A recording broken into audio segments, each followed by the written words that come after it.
Star Wars: The Old Republic is a free-to-play story-driven MMO where the decisions you make actually matter. Built around a light side versus dark side morality system that can even change your character's appearance over time. New Fable devs, take notes. Now, I first played this MMO back in 2023 where I documented my experience as a brand new player, and that video seemingly overnight became the biggest video on my entire channel, with over 1.2 million views. But then, I stopped playing. Not because Star Wars is a bad MMO, in fact I've consistently said it's one of my favorites, but because at the time I was covering a ton of other games and I never really found my way back. But now, it's 2026, and it's time. Today, I want to find out a few things. First, I nailed the new player experience in my last video, but I stopped around level 60, so this time I'm pushing all the way to max level and stepping into the endgame to see what the long-term gameplay loop actually feels like. Second, I want to go over what's changed since I last played. Star Wars updates slowly compared to modern MMOs, but over a few years it often feels like an entirely different game, with combat system changes and progression changes and seasonal content. All of it's changed.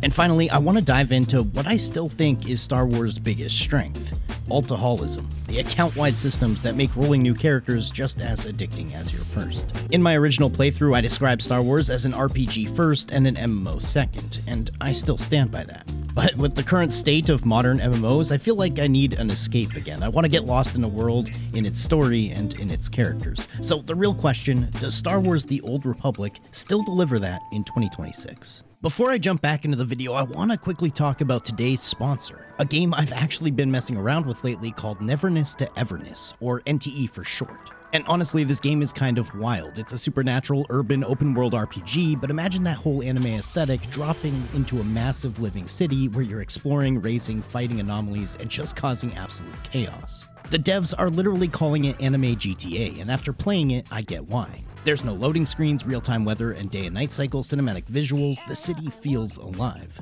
What's cool is they've recently added a ton of new content. You've got new playable characters, big team-based dungeons like a bank and a hospital, and there's also random city encounters. The game officially launches in 2026, and it's on PC, mobile, and PS5, so if you're into anime-style games, open-world exploration, racing with friends, or just messing around in a massive city sandbox, this is absolutely one to keep on your radar. There's a pre-registration link down below, and if you sign up, you'll get the launch rewards when the game goes live. Definitely check it out. And now, let's get back into the video. So, the last time I played Star Wars was November 28th, 2023. That's crazy. Here he is, my Sith Marauder, very much so a dark side character, as I chose mostly evil options. As you can see from the Origin Stories panel on the left side, I finished this character's origin story, and there's 8 different ones. Though many people will actually play through each of these stories even more than once, because each of them has different endings depending on your decisions in-game, and players can make a dark side or a light side version of each one. Anyway, I logged into the game, and you're immediately met with a pop-up detailing the next story missions you should work on. For me, that was the Shadow of Revan story. Now, Star Wars doesn't do these giant resets every few years, it builds one long evolving story with expansions. The Star Wars UI can be a little off-putting, especially if you're used to fantasy and medieval themes or settings like myself, but it's actually really simple to understand, and it's completely customizable. So I immediately reduced the scale and moved a couple of things around, and it cleared up a ton of real estate. Now, I have to admit, I hardly remember how to play my character at all, but I decided to just immediately jump back into the story quests, which is perfect because these older story quests like Shadow of Revan actually give massive experience rewards while completing them, so this would be the ideal way to start my leveling process. Now, I don't want to confuse people. The number one reason that most people play Star Wars: The Old Republic is the massive amount of immersive story. Your decisions actually impact what happens, and immediately I'm thrown right back into another fully voice-acted storyline with an insane number of cutscenes. But if you are the type of player who likes skipping the story and blasting through the content as fast as possible, you can do that too. Everything is completely skippable. But for some reason in Star Wars, I actually enjoy the story. I'm not a story guy, but in this game in particular, I tend to not skip the story. That's not just because you can basically sleep with everyone you meet in this game, but the non-stop flirting is off the charts. So yeah, I play this one for the story, if you catch my drift. But yeah, for the next few hours, I was basically locked into the Shadow of Revan storyline, and honestly, this is where everything started clicking again. The more quests I did, the more I remembered how my class worked, getting back into the rhythm of my abilities, setting up combos, and managing cooldowns. It all started feeling natural again.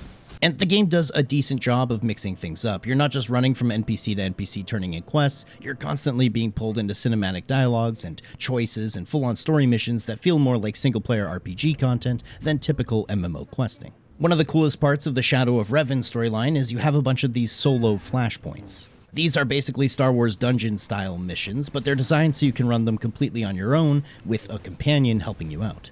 I actually didn't realize that I had to re-summon this companion after I died, so I died once and then about 3 more times before I finally realized he was missing, but that's besides the point. The XP rewards from these solo flashpoints were insane. Every time I finished one, my experience bar would jump up 1/4 of a level. So instead of just slowly grinding, it kind of felt like I did a story mission, and then I'd get a huge experience boost from a flashpoint, and then do another story mission, and then another flashpoint. It made leveling feel fast and satisfying and constantly rewarding. And throughout all of this, I was still making mostly evil decisions because I'm Sith. And anytime you lean into the dark side, you get dark side points, and you can actually watch your character slowly change their appearance visually more toward that alignment over time. It's not just a dialogue thing either, it will affect how NPCs react to you and how certain story moments play out, and even your character's overall vibe. And of course, lots and lots of flirting. What are you doing later? Cleaning up this mess, serving drinks, getting 2 seconds sleep, then serving some more. Sweet for asking, though. Now, around level 65, I unlocked a class quest, and these are story missions that are completely unique to your specific class, meaning a Sith Marauder's quests are totally different from an agent or a Jedi. They usually dive deeper into your character's personal storyline, your role in the galaxy, and the choices you've been making along the way, but reward-wise, these can range from very important to not important at all. For example, this one here gave me a new chess piece, which wasn't even an upgrade, but later on, I did a class quest that opened up an entirely new skill line for me, and allowed me to play as an assassin instead of just a marauder, basically allowing you to play multiple different combat styles on a character instead of being locked into one like you were before. Anyway, I wrapped up the Shadow of Revan content at around level 68, and I'll be honest, this is where I started feeling a little lost. I began bouncing between random story quests in my quest log, which is a totally valid way to play since it still progresses major storylines, it gives you experience, and unlocks important things for your character. But it quickly became clear that this was not the most efficient way to level anymore. Shadow of Revan had felt amazing because the story itself was basically your leveling engine. You got these huge XP rewards with constant progression, and that classic MMO pacing where you naturally hit higher levels just by playing through the storyline existed. But when I moved into Knights of the Fallen Empire, which is the next major storyline after Shadow of Revan, the difference was pretty stark. This expansion was released back in 2015, and it marked a big shift in Star Wars design philosophy. Instead of being built around fast MMO leveling, it was designed more like a cinematic, single-player RPG with chapter-based storytelling. And the experience gains were dramatically slower, because most of the content was made for characters that were already near max level. I guess at the time a lot of players loved the story, but criticized how much it moved away from the traditional MMO progression. And as a newer player coming in years later, I completely get why. Before, I was gaining levels every hour, or even faster, and now the same amount of playtime barely nudged my XP bar. So once I hit Knights of the Fallen Empire content and felt how slow the experience gains were, I'm not gonna lie, that's when I did what every MMO player eventually does, and just googled fastest XP per hour in Star Wars. Because the story was still cool, but there's no way I was crawling to max level at that pace. You wouldn't stand a chance. And pretty quickly, 2 things kept coming up over and over: heroic quests and veteran flashpoints. Now, heroics are basically more difficult daily style missions that reward big chunks of experience and gear, but flashpoints are where things really started to change. Veteran flashpoints are Star Wars dungeons. These are instance group content where 4 players fight through a bunch of enemies and bosses and complete objectives for experience and loot.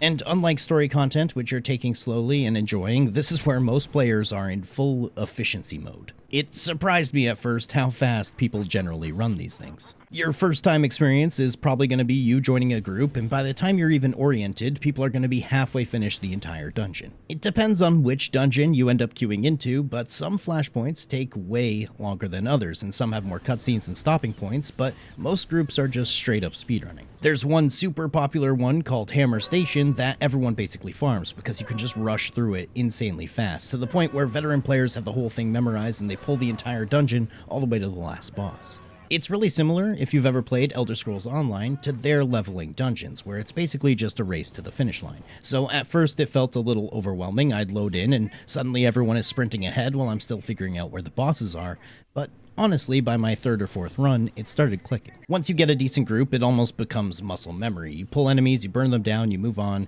and when everything lines up, you can clear these insanely fast. So this is where my leveling went from kinda slow and painful to pretty much flying. Every flashpoint completion was giving massive amounts of XP and the levels were coming in fast. And on top of that, I was upgrading my gear constantly. Like every single run, I was replacing my chest or my gloves or my weapon to the point that my character started looking kinda stupid. One piece would be sleek Sith armor and another would look like it belonged to a bounty hunter and then another like some random soldier. Just completely mismatched because I was upgrading so fast I didn't even care what anything looked like. But on top of experience and gear, flashpoints can also give you a bunch of upgrade currencies for endgame progression, and you can get cosmetic drops and credits, which is the currency in-game for repairs and other upgrades. So you're actually working towards some of your endgame progress while still leveling, which is honestly what made this gameplay loop feel so satisfying.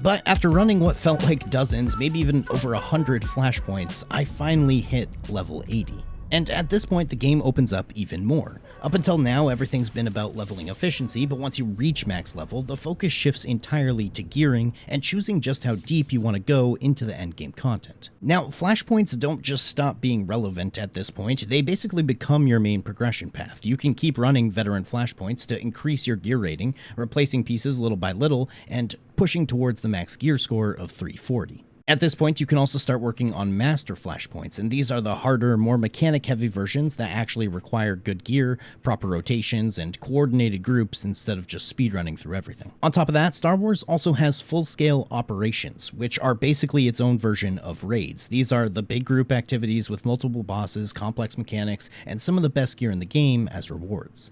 I didn't personally dive into raiding this time around. You need to find a guild and people willing to take you, but just looking into them made it clear that for players who love traditional MMO endgame, there's absolutely a long-term grind here. Between flashpoints and master flashpoints and operations and PvP and seasonal content and gearing progression in general, you can very easily sink hundreds of hours into max level gameplay alone. But what's funny about hitting the endgame in Star Wars is that it didn't make me want to grind forever on this one character.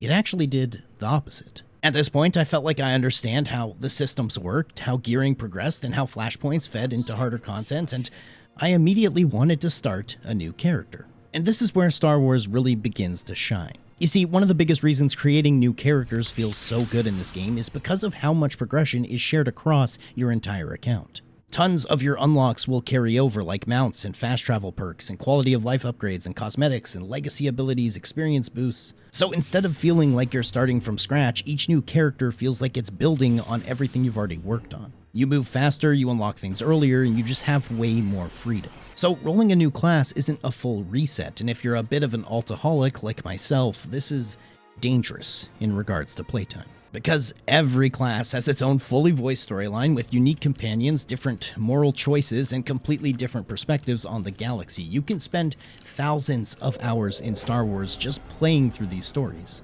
So after spending all that time mastering these systems on one character, the idea of going back and experiencing a brand new story, but with all my account-wide upgrades making it smoother, became insanely tempting. So I want you all to meet Emotional Guy. He's a smuggler who specializes in sniping your girl's heart. But no, I plan on playing this character, and no matter what options I have to pick the most moody, most emotional, most dramatic choice every time. You stupid blaster. What about my ship? I don't care if this decision leads me more to the light side or the dark side. I don't care if this decision results in romance or not. It's just that at every turn, I have to be the biggest drama queen. What's a knockout like you doing in this dump? And honestly, I've been playing this guy for like a couple of hours now, and it's just hilarious. I'm already having a blast. And what's awesome is you can basically create any personality for your character beforehand, and then no matter what, to force yourself to choose the option which mostly aligns with that. You picked the wrong side, and now you're paying for it. It doesn't work for every interaction in the game, but it works for a surprising amount, and it makes for some genuinely hilarious moments. But outside of just this narrative choice, as I basically played pretend while playing a pretend game, I found that the sniper was actually a really fun class to play. First of all, the range classes in Star Wars feel like nothing I've ever played before. I'm using grenades and taking cover. You don't have to aim, but for a tab target game, the range actually feels really unique. But yeah, this guy turns everything into an emotional roller coaster, and the fact that you can start a new character with this sort of playstyle in mind just goes to show how deep the storytelling and narrative and player choice really goes in Star Wars. This is all for me to say the true endgame in Star Wars is just starting over and playing as a new character. The Altoholism is my endgame. Completing all the origin stories is my raid log. You know, when I first played Star Wars back in 2023, I went in expecting another MMO that I'd tried for a week and move on from. And instead, the video ended up becoming the biggest thing on my channel. But more importantly, it reminded me of why I even fell in love with MMOs in the first place. The sense of discovery, the progression, the feeling of actually living in a world instead of just checking off systems. And then life and other games happened, and the MMO genre has begun exploding on itself, but somehow Star Wars is still here, just chilling. So coming back in 2026, I honestly didn't know what to expect. I figured maybe the magic wouldn't be there anymore, maybe it would feel dated, maybe it would feel like another MMO barely hanging on. Especially now that I've played so many other games in the genre, I thought it might feel a bit like all the others. But instead, I found a game that still knows exactly what it wants to be, and it's not a content treadmill designed to burn you out, it's not like a second job, it's just a really solid MMO. I got into the story again, I discovered the endgame loop, I speedran flashpoints, I geared up, and instead of feeling exhausted, which tends to be my normal reaction after reaching the endgame in most MMOs, instead, I immediately wanted to make another character. That's when it hit me. Star Wars isn't trying to just artificially increase your playtime through dailies and login rewards, it's genuinely just trying to entertain you. And in 2026, that feels weirdly rare. While half the MMO genre is out here collapsing, Star Wars is just like, hey man, you want to play a dungeon? You want to do some storyline? You want to make a new character and be evil today? There's no pressure at all. It never feels like you're playing wrong. So yeah, I came back to Star Wars to see what the endgame was like in 2026, and I'm staying because I made a new character after I already got to the endgame, and it reminded me of what MMOs are supposed to feel like. I'm definitely not done with this game. There's still classes I haven't touched, stories I haven't seen, endgame content I haven't even scratched, and honestly, I'm excited about that again. Anyway, folks, I want to say a massive thanks to everyone who made it to the end of the video. Don't forget a like, a comment, a sub. Those things help a bunch, and if you really enjoyed the video, consider becoming a channel member. But I will catch you all in the next one. Later.